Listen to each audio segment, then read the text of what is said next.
Faz uns 3 meses que isso aconteceu e até hoje não consigo dormir direito. Moro numa casa pequena num sítio, bem afastada da estrada principal. Tenho as minhas galinhas que ficam num galinheiro nos fundos. Um dia normal, nada de estranho. Foi numa terça-feira que comecei a escutar umas risadas baixas vindo da parte de trás da casa, perto do galinheiro. No começo achei que era só o vento ou algum bicho, sei lá. Mas aí, na noite seguinte, escutei de novo. Uma risadinha baixa, tipo... hehehehe. E depois silêncio. Na hora pensei que era ladrão, querendo roubar minhas galinhas. Então peguei a lanterna e fui lá olhar. Não vi ninguém. As galinhas estavam todas quietinhas, nem sinal de que alguém tinha mexido ali. Voltei para dentro e tranquei tudo. Essa risada continuou aparecendo quase toda noite, sempre no mesmo horário, lá pelas 11, e nunca conseguia ver ninguém. Falei com meu vizinho, que mora a uns 200 metros daqui, e ele disse que nunca tinha escutado nada estranho por essas bandas. Cheguei a pensar que estava ficando maluco. Na sexta-feira daquela semana, resolvi ficar de tocaia. Apaguei todas as luzes da casa e fiquei na janela do meu quarto que dá vista para o galinheiro. Esperei. Nada. Tava quase desistindo quando escutei aquela risadinha de novo. Aí foi que vi. Era um homem. Mas não era um homem normal, não. Era magrelo, todo pálido. A pele parecia molhada de tão branca que brilhava no escuro. E ele estava pelado, completamente pelado. Estava agachado perto do galinheiro, numa posição meio esquisita. Parecia mais um bicho do que gente. Mas o pior era o rosto dele. Tinha um sorriso enorme, tipo de orelha a orelha, com os dentes todos à mostra. E os olhos dele estavam fixos na minha janela. Parecia que ele sabia que eu estava ali olhando para ele. Na hora gelei, fiquei paralisado. E ele continuou lá, sorrindo, me encarando. E aí ele começou a rir de novo, mas não abria a boca. Era como se a risada saísse de dentro dele sem ele precisar abrir a boca. Não sei quanto tempo fiquei ali, acho que uns 5 minutos, talvez mais. Ele só olhava para mim e ria. Depois ele começou a se mexer. Foi se arrastando, ainda agachado, tipo um caranguejo, indo em direção ao mato, e sumiu. No dia seguinte, tomei coragem e fui olhar o local. Tinha umas marcas no chão. Pareciam pegadas, mas não de gente. Eram estranhas, como se os dedos dos pés fossem muito compridos. Acabei comentando com um senhor antigo que trabalha no mercadinho. Ele ficou sério e me disse que nos anos 80, uma família inteira que morou nessa casa desapareceu. Encontraram só o pai, enforcado no galinheiro, pelado e com um sorriso no rosto. Agora, toda noite, eu escuto a risada. E às vezes, acordo com a sensação de que tem alguém me olhando pela janela. Um dia desses, tenho certeza que vi aquele mesmo sorriso pela fresta da cortina. Não sei o que fazer, mas também não tenho para onde ir.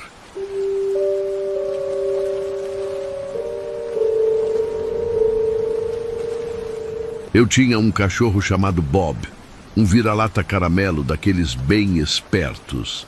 A gente morava numa chácara e todo dia de tarde eu dava uma volta com ele até a porteira velha que dividia o terreno.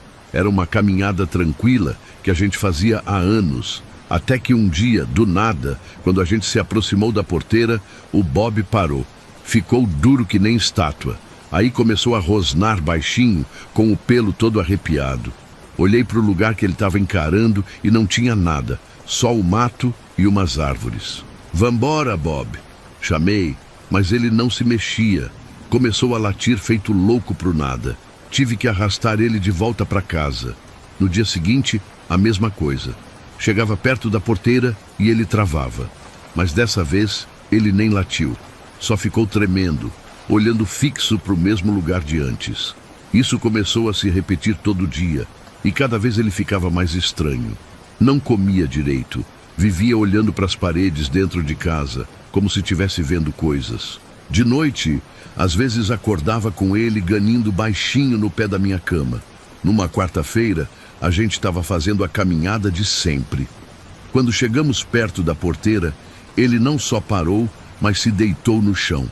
Começou a chorar, um choro de dor mesmo, e não quis mais levantar. Tive que carregar ele nos braços de volta. Naquela noite ele piorou. Não bebia água, não comia, só ficava olhando para o canto do quarto. Levei no veterinário, mas ele não achou nada fisicamente errado. Disse que às vezes cachorros ficam assim quando estão velhos, mas o Bob só tinha 6 anos. Uma semana depois, encontrei ele morto no quintal. De manhã cedinho, estava esticado perto da cerca, como se tivesse tentado ir até a porteira uma última vez.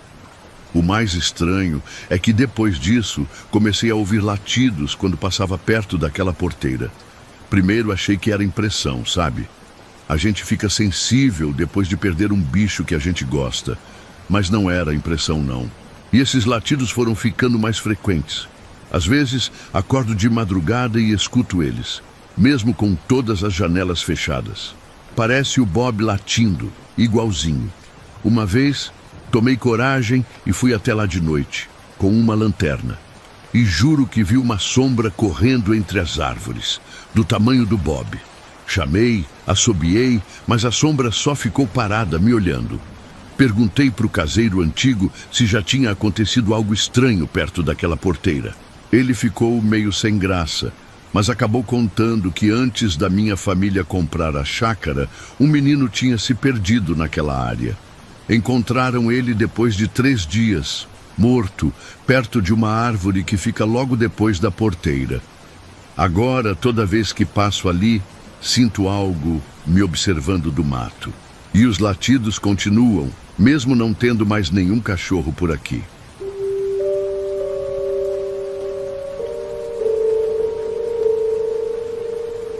Quando era criança, minha avó sempre dizia que não podia varrer a casa depois que o sol se punha. Falava que varrer no escuro espantava a sorte e chamava espírito de gente que já morreu.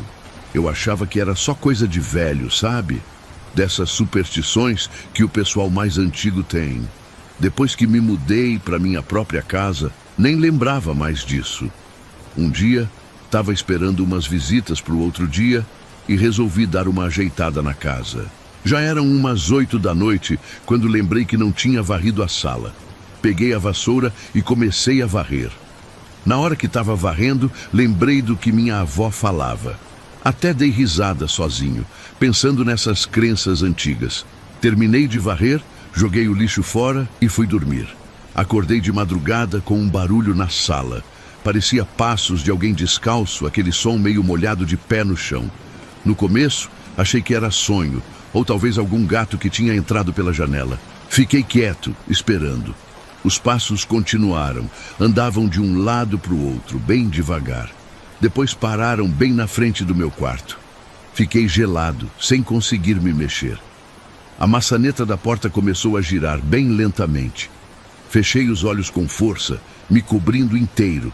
Não sei quanto tempo fiquei assim, mas acabei dormindo de novo. Quando acordei de manhã, a porta do quarto estava aberta. Tenho certeza que tinha fechado antes de dormir. Quando saí para o corredor, vi as marcas. Pegadas úmidas no chão, como se alguém tivesse andado com os pés sujos de lama. Seguiam da porta da frente, passavam pela sala inteira, vinham até meu quarto e, isso que me deixou mais apavorado, iam até minha cama. Olhei embaixo dos lençóis e tinha terra no meu colchão. Terra úmida e escura, como de cemitério. Não consegui ficar em casa naquele dia. Saí e só voltei de noite com um amigo. Contei para ele o que tinha acontecido. Mas quando chegamos lá, as marcas tinham sumido. Ele achou que eu estava inventando, ou que tinha sonhado. Na noite seguinte, os passos voltaram. Dessa vez, escutei uma respiração também. Pesada, como se a pessoa tivesse dificuldade para respirar, e senti um cheiro estranho, de terra molhada e coisa podre. De manhã, as pegadas estavam lá de novo, e dessa vez tinha um recado escrito na terra do vaso de planta da sala. Não se varre a casa depois do sol se pôr. Nunca mais varri a casa de noite. Mas às vezes, mesmo sem varrer, Ainda escuto os passos e sempre acordo com um pouco de terra na minha cama.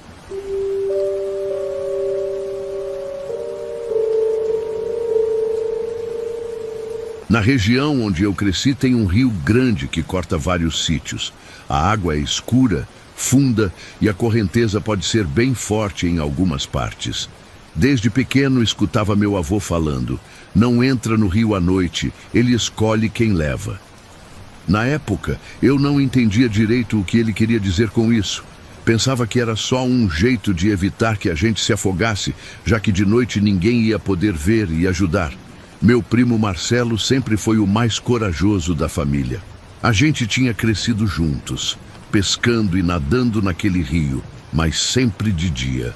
Numa sexta-feira, depois de uma festa na casa de um vizinho, ele bebeu demais e desafiou uns amigos a tomar banho no rio de madrugada. Eu tentei convencer ele a não ir. Lembrei das histórias do vô, mas ele só deu risada. Isso é coisa de velho para assustar criança, ele disse, e saiu com mais 3 caras. Fiquei esperando na beira, sem coragem de entrar. Vi eles mergulhando, nadando e rindo. Tava tudo normal, até que o Marcelo disse que tinha sentido alguma coisa puxando o pé dele. Os outros riram, achando que era brincadeira. Aí ele gritou de verdade, um grito de pavor, e sumiu embaixo d'água. Não fez barulho, não esperneou, simplesmente afundou, como se algo tivesse puxado ele para baixo. Os outros caras nadaram até onde ele tinha sumido, mergulharam, procuraram, nada. Chamamos ajuda, vieram os bombeiros, procuraram a noite toda, nada do Marcelo. No dia seguinte, bem cedo, encontraram o corpo dele na margem, uns 2 quilômetros rio abaixo. Estava esticado na beirada, como se alguém tivesse colocado ele ali com cuidado, mas o pior era o rosto dele. Estava com os olhos bem abertos, vidrados, e um sorriso estranho que nunca tinha visto no rosto dele antes. O médico disse que foi afogamento, mas não explicava como o corpo tinha ido parar na margem daquele jeito, todo arrumadinho. Depois disso, comecei a prestar mais atenção nas histórias dos mais velhos. Uma senhora me contou que quando era jovem, também perdeu um irmão naquele mesmo rio, e que antes disso, o avô dela tinha sumido lá também. Sempre à noite, sempre levados para o fundo. Agora, quando passo perto do rio depois do pôr do sol, tenho a sensação que ele me chama. É como se a água fizesse um barulho diferente, quase como palavras. E às vezes, juro que escuto alguém sussurrando meu nome, vindo lá do meio da água escura. O pessoal da região diz que quem o rio chama e não atende, um dia acaba sendo levado de qualquer jeito. Por isso não passo mais perto da margem, nem de dia, nem de noite.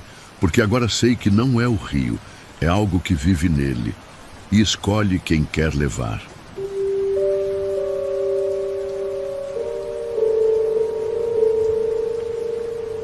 Moro numa casa perto de uma reserva, daquelas que tem mata fechada mesmo. A gente sempre respeitou aquele lugar. Meu tio, que nasceu e cresceu aqui, vivia avisando a gente. Se um dia vocês estiverem andando perto da mata e ouvirem alguém chamando pelo nome, não respondam. Finjam que não escutaram e voltem para casa. Na época eu achava que era só historinha para assustar criança, sabe? Dessas que os mais velhos contam pra gente não ir longe de casa. Aí eu e minha irmã, a Ana, crescemos ouvindo isso. A Ana sempre foi mais corajosa que eu. Ela gostava de ficar explorando perto da mata, pegando frutas e vendo passarinho. Eu ia junto às vezes, mas sempre ficava com um pé atrás. Um dia, a gente estava ajudando a limpar o quintal lá de casa. Era umas 5 da tarde e o sol já estava baixando. A Ana foi jogar uns galhos secos lá na beira da mata. Eu estava mais perto de casa juntando umas folhas. De repente, escutei a Ana conversando com alguém. Achei estranho porque a gente estava sozinho em casa naquela hora. Nossos pais tinham ido na cidade comprar ração para os animais. Quando olhei, vi ela parada na beirada da mata, como se estivesse falando com alguém entre as árvores. Gritei para ela: "Ana, com quem você está falando?" Ela se virou para mim com uma cara estranha e disse: "A mãe está me chamando ali na mata. Disse que achou uma coisa legal para mostrar." Na hora gelei. Nossa mãe tinha saído fazia mais de 1 hora com o nosso pai. Não tinha como ser ela. Gritei para Ana voltar, mas ela já tinha dado uns passos mata adentro. Saí correndo e puxei ela pelo braço. Ela ficou brava, disse que a mãe estava chamando, que era importante. Arrastei ela de volta para casa e tranquei a porta. Ela ficou estranha, calada, sentada no sofá, olhando pela janela em direção à mata. Quando meus pais chegaram, contei o que tinha acontecido. Meu pai ficou branco. Foi lá fora com uma espingarda e deu uma olhada, mas não viu nada. Minha mãe ficou do lado da Ana, que continuava quieta, olhando para o nada. Aquela noite, a Ana não quis jantar. Foi dormir cedo, sem falar muito. De madrugada, acordei com um barulho de porta. Levantei e vi que a cama dela estava vazia. A porta da frente da casa estava aberta. Acordei todo mundo e saímos procurar. Meu pai pegou o carro e foi até a cidade perguntar se alguém tinha visto ela. Nada. A gente procurou por dias. Chamaram até a polícia, mas ninguém achou nem rastro da Ana. O pior é que desde aquela noite, às vezes quando está escurecendo, a gente ouve a voz dela chamando da mata. Parece que ela está falando nossos nomes, um por um. Meu pai colocou janelas novas com vidro grosso para não dar para ouvir de dentro de casa. Uma vez, minha mãe estava pendurando roupa no varal e disse que ouviu a Ana chamando "Mãe, vem cá". Ela quase respondeu por instinto, mas lembrou do que tinha acontecido. Entrou correndo em casa e ficou tremendo o resto do dia. Às vezes tenho a sensação que tem alguém me olhando quando estou no quintal. E já vi, mais de uma vez, uma sombra parecida com a Ana parada entre as árvores. Mas não é ela. Não pode ser ela. Porque quando essa coisa percebe que eu estou olhando, sorri de um jeito que a Ana nunca sorriria. Agora entendo o que meu tio dizia. Não é que tem algo na mata, é que a mata usa as vozes de quem a gente conhece para chamar. E quem responde acaba indo com ela, como a Ana foi.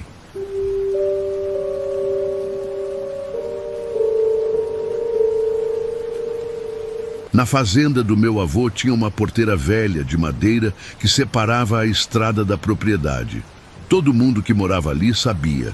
Depois da meia-noite, aquela porteira ficava trancada com corrente e cadeado. Meu avô dizia sempre: depois da meia-noite, quem passa por ali não é gente. Eu passava as férias lá, então conhecia bem as regras da fazenda. Se a gente saía, tinha que voltar antes da meia-noite ou ligar avisando que ia dormir na cidade. Nunca questionei muito isso, achava que era preocupação de velho mesmo. Uma noite, fui numa festa de aniversário de um amigo da região e perdi a hora. Quando olhei no celular, já era quase 1 da manhã. Entrei em pânico e saí correndo. Não tinha como avisar, porque o sinal de celular na fazenda era péssimo. Cheguei na porteira umas 1h15. Estava trancada, como sempre. Fiquei parado ali, sem saber o que fazer. Podia tentar pular, mas a porteira era alta. Aí lembrei que meu avô sempre escondia uma chave reserva embaixo de uma pedra, para emergências. Achei a chave e abri o cadeado sem pensar 2 vezes. Passei pela porteira e tranquei de novo atrás de mim. A estrada de terra até a sede da fazenda tinha uns 500 metros, com árvores dos 2 lados. Tava escuro pra caramba, só tinha a luz da lua. Comecei a andar rápido. Depois de uns 100 metros, senti um arrepio na nuca. Aquela sensação de que tem alguém te olhando. Olhei para trás e não vi nada, mas continuei andando mais rápido ainda. Aí escutei passos atrás de mim. Não eram passos normais. Era um som estranho, como se a pessoa estivesse arrastando os pés. Olhei de novo e vi uma figura parada no meio da estrada. Era um homem, pelo menos parecia um homem, mas estava todo escuro, como se fosse feito de sombra. O pior é que não dava para ver o rosto dele. Era como se tivesse um borrão onde devia ter uma cara. Fiquei paralisado. Ele começou a andar na minha direção com aquele mesmo som arrastado. Na hora lembrei de outra coisa que meu avô falava. Se encontrar algo estranho na estrada, jogue sal por cima do ombro esquerdo. Parecia bobagem, mas eu sempre carregava um saquinho de sal no bolso quando ficava na fazenda, porque meu avô insistia. Enfiei a mão no bolso, peguei o sal e joguei por cima do ombro, sem olhar para trás.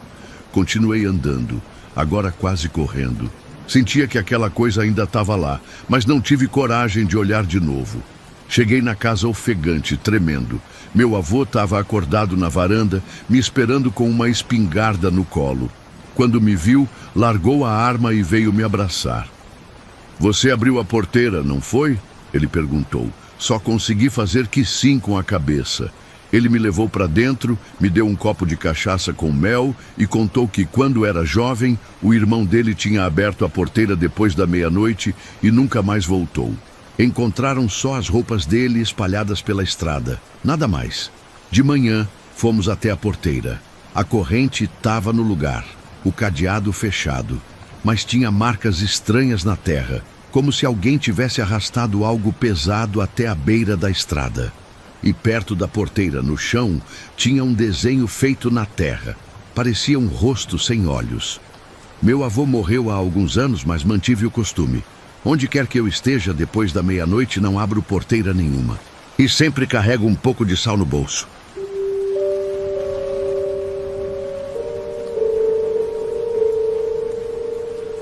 A vila onde eu morava era pequena, daquelas que todo mundo conhece todo mundo. Por isso, quando ele apareceu, a notícia correu rápido. Um homem estranho, com roupas todas rasgadas e sujas, como se tivesse atravessado o mato a pé. Mas o que mais chamava a atenção eram as unhas dele, enormes, amareladas, pareciam garras. Ele bateu na porta da Dona Maria pedindo abrigo. Disse que tinha fugido, que tinha algo perseguindo ele. Não falou de onde vinha nem para onde ia. A Dona Maria, que sempre teve bom coração, deu um quarto nos fundos da venda para ele ficar. Nos primeiros dias, ele quase não saía do quarto. Quando saía, ficava olhando para o céu, como se estivesse contando os dias. Falava pouco, comia menos ainda. Às vezes escutavam ele conversando sozinho no quarto, numa língua que ninguém conhecia. Aí chegou a lua cheia. Naquele dia, ele estava mais agitado que o normal. Andava de um lado para o outro, suando, mesmo sendo um dia frio. De noite, a Dona Maria escutou a porta dos fundos batendo. Ele tinha saído. No dia seguinte, o seu João, que cuidava do sítio vizinho, apareceu gritando na praça. Disse que todos os bois dele, uns 10 animais grandes e fortes, estavam mortos no pasto. Mas não era morte normal. Os bichos estavam abertos, como se algo tivesse rasgado eles de dentro para fora, e o sangue tinha sumido, nenhuma gota no chão. O pessoal da vila se juntou para procurar o homem estranho, que não tinha voltado para o quarto dele. Procuraram o dia todo, mas só no fim da tarde acharam ele. Estava caído perto do rio, todo sujo de sangue seco, com aquele olhar vazio, como se estivesse vendo outra coisa. As roupas mais rasgadas ainda, e as unhas pareciam ter crescido mais. Levaram ele de volta para a vila sem saber direito o que fazer. Não tinha delegacia por perto, e ninguém tinha certeza se foi ele mesmo que matou os bois. Trancaram ele num quartinho dos fundos da igreja e foram chamar a polícia da cidade vizinha. De noite, eu e uns amigos fomos espiar pela janelinha. O que vimos não dá para explicar direito. Ele estava sentado no canto, balançando para frente e para trás. Uma hora começou a rir, uma risada fina que não parecia sair da garganta dele. Depois, de repente, começou a chorar como criança. Mas o pior foi quando ele olhou direto para a janela, como se soubesse que a gente estava lá. Os olhos dele não era olho de gente normal. Na manhã seguinte, quando o delegado chegou, o quartinho estava vazio. A porta continuava trancada por fora. A janela era pequena demais para alguém passar. Mas ele tinha sumido. Só deixou para trás um monte de cabelo e pedaços de unha pelo chão. Um mês depois, na lua cheia seguinte, acharam mais animais mortos, dessa vez na fazenda do outro lado do rio. E tem gente que jura que viu ele de longe, parado na beira da mata, olhando para a vila. Até hoje, quando chega a lua cheia, o pessoal tranca bem as portas e janelas. Ninguém sabe o que era aquele homem, ou o que estava perseguindo ele. Mas uma coisa é certa, seja lá o que for, acho que pegou ele. E agora, usa a pele dele para andar por aí.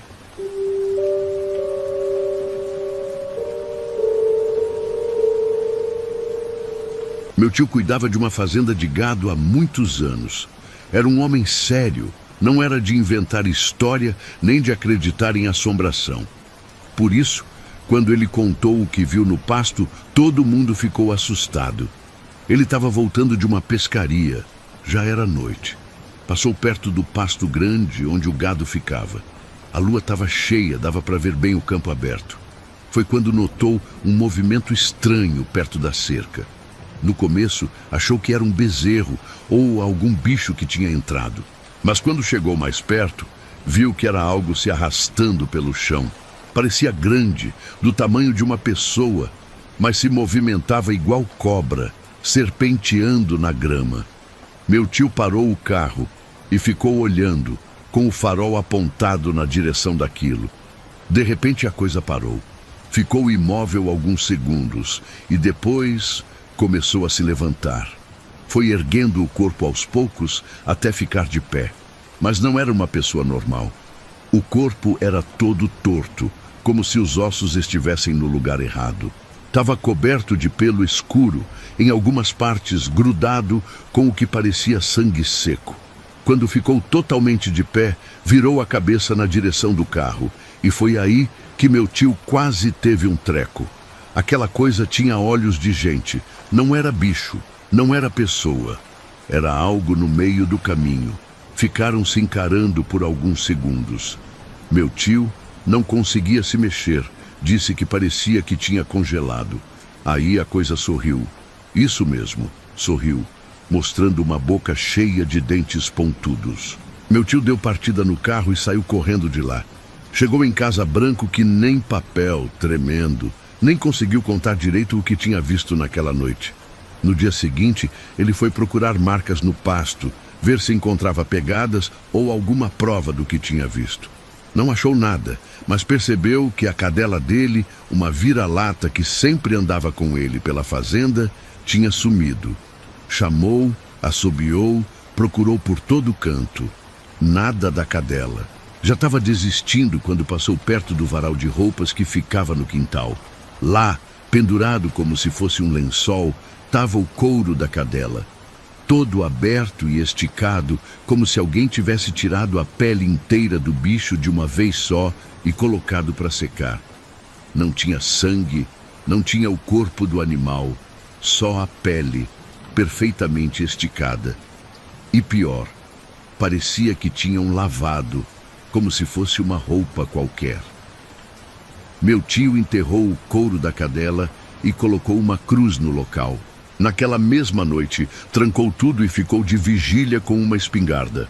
De madrugada, escutou algo arranhando a porta de trás da casa. Não era arranhão de animal, era como se alguém tivesse passando as unhas de propósito, bem devagar. Ele não abriu. Ficou quieto, esperando. Os arranhões continuaram por quase uma hora. Depois pararam. De manhã, quando criou coragem para olhar, viu marcas fundas na madeira e um pedaço de pele de cachorro pregado na porta com um espinho grande. Meu tio se mudou daquela fazenda na mesma semana. Nunca mais quis falar sobre o assunto. Mas antes de ir embora, me chamou num canto e disse: se um dia você ver algo se arrastando no campo, não olha nos olhos, porque quando você olha, ela sabe quem você é e vem buscar um pedaço de você para vestir.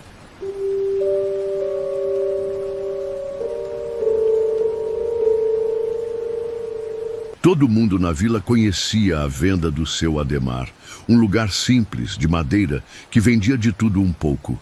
Ele tinha um açougue pequeno nos fundos, onde vendia carne fresca.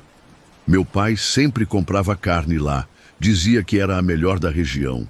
Faz uns 5 meses que começou a acontecer coisa estranha por lá. O seu Ademar aparecia de manhã e descobria que tinha sumido carne do freezer. No começo, ele achou que era furto comum, sabe?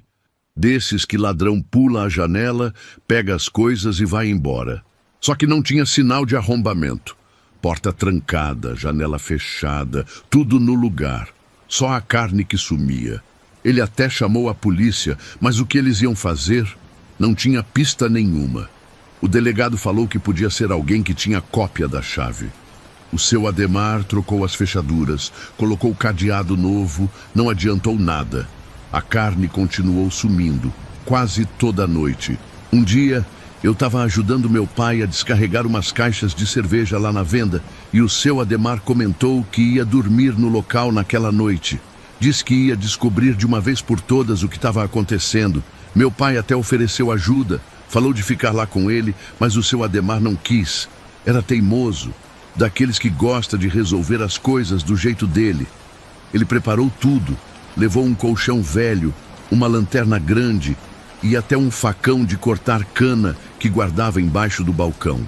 Eu e meu pai saímos de lá umas 7 da noite e ele ficou. Trancou a porta na nossa frente e disse que no dia seguinte ia contar o que tinha descoberto. Só que no dia seguinte, quando o Zé da padaria passou para tomar café como fazia toda manhã, encontrou a porta da venda ainda trancada. Bateu, chamou, nada do seu Ademar responder. Achou estranho e foi chamar o filho dele, que morava a umas 3 quadras dali.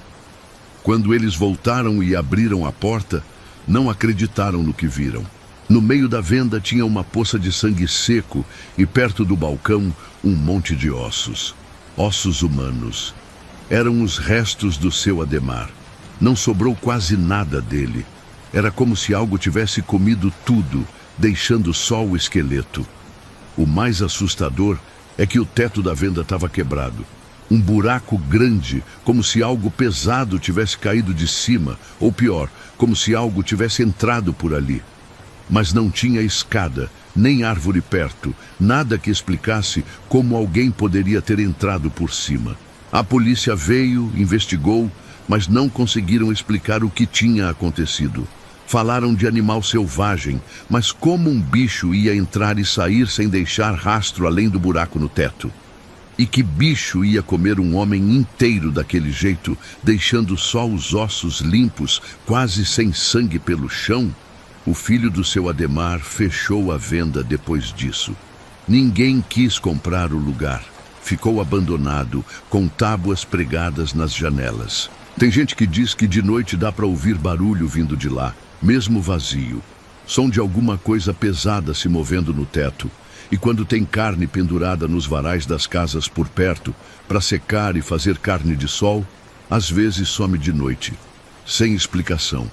Meu pai não deixa mais a gente sair depois que escurece. E agora, quando a gente compra carne, ele guarda dentro de casa, nunca no quintal. Ele não fala, mas sei que é por causa do que aconteceu com o seu Ademar. Seja lá o que for que pegou ele, ainda está por aí procurando comida.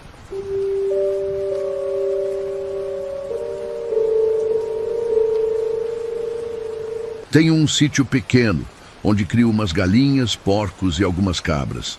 Nada muito grande, só para consumo mesmo e vender um pouco na feira da cidade. Moro sozinho lá, desde que minha esposa faleceu, faz uns 3 anos. A propriedade fica meio isolada, com um pasto na frente e mata fechada atrás. Tem um riacho que passa na divisa e quando chove forte, a terra perto dele fica toda enlameada. Foi depois de uma chuva dessas que notei as pegadas. Eu tinha ido ver se o riacho não tinha transbordado, como acontece às vezes. Quando cheguei na beira, vi marcas fundas no barro. No começo, achei que era de algum vizinho que tinha passado por ali. Mas olhando melhor, percebi que tinha algo errado com elas. Eram pegadas grandes, bem maiores que um pé normal. Deviam ter uns 40 centímetros por aí. Pareciam de gente, tinham formato de pé humano, mas estavam do lado errado. Como se o calcanhar tivesse na frente e os dedos apontando para trás. E além disso, os dedos eram virados para fora, não alinhados como o pé normal. Fiquei olhando aquilo sem entender. Decidi seguir as pegadas, ver onde levavam. Elas seguiam pela margem do riacho, depois cortavam pelo pasto em direção à cerca que divide minha propriedade da mata. O estranho é que as marcas paravam bem na cerca. De um lado tinha as pegadas, do outro, nada. Como se o que quer que tenha deixado aquelas marcas tivesse simplesmente desaparecido ou voado. Voltei para casa meio assustado, mas tentei não pensar muito nisso. Às vezes a gente vê coisa que não é, ou tem explicação simples que a gente não percebe logo. De noite, estava assistindo televisão quando escutei um barulho lá fora. As galinhas estavam agitadas, cacarejando alto como fazem quando tem algum predador por perto. Peguei a lanterna e fui ver.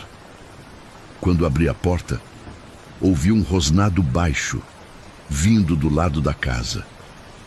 Não era rosnado de cachorro, nem de nenhum bicho que eu conheça. Era mais grave, parecia vir de algo grande. E tinha um cheiro forte no ar, de coisa podre misturado com terra molhada. Apontei a lanterna na direção do som, mas não vi nada. O rosnado parou e escutei algo pesado se movendo, como se estivesse se afastando. Não tive coragem de ir atrás. Voltei para dentro, tranquei tudo e fiquei acordado quase a noite toda, com a espingarda do meu pai no colo. De manhã, quando o sol já estava alto, saí para dar comida aos animais. Foi quando vi o estrago. Minhas galinhas, todas mortas, não de um jeito normal, como quando uma raposa ou um gato do mato ataca. Elas estavam espalhadas pelo terreiro, algumas com o pescoço quebrado, outras rasgadas ao meio. O pior é que parecia que nem tinham sido comidas. Era como se algo tivesse matado elas só por diversão. Os porcos estavam do mesmo jeito. 2 deles tinham sumido completamente, mas os outros estavam lá, mortos e quase inteiros. As cabras foram as únicas que escaparam, provavelmente porque o cercado delas é mais forte e fica mais perto da casa. Enquanto eu olhava aquela destruição toda, notei algo no chão. Pegadas. As mesmas que tinha visto no dia anterior, com o calcanhar na frente e os dedos virados para fora. Elas circulavam o galinheiro e iam até o chiqueiro. Depois voltavam e seguiam em direção à mata. Dessa vez, não segui as pegadas. Juntei os animais mortos, queimei tudo e joguei sal grosso em volta da casa, como minha avó me ensinou. Desde aquele dia, escuto o rosnado de vez em quando, sempre de noite. Às vezes, parece que tem algo arranhando a parede de fora da casa. Coloquei tábua em todas as janelas e não saio depois que o sol se põe. Já perguntei para os vizinhos se conhecem alguma história sobre uma criatura por essas bandas. O mais velho deles, seu Joaquim, ficou sério e disse que o avô dele falava de um bicho que só caça à noite e deixa as pegadas ao contrário para confundir. Disse que é o que sobrou dos índios que morreram quando abriram as fazendas por aqui. Não sei se acredito nisso, mas sei o que vi. E agora, toda vez que passa uma chuva forte, olho pela janela de manhã e sempre tem aquelas pegadas no barro, cada vez mais perto da porta.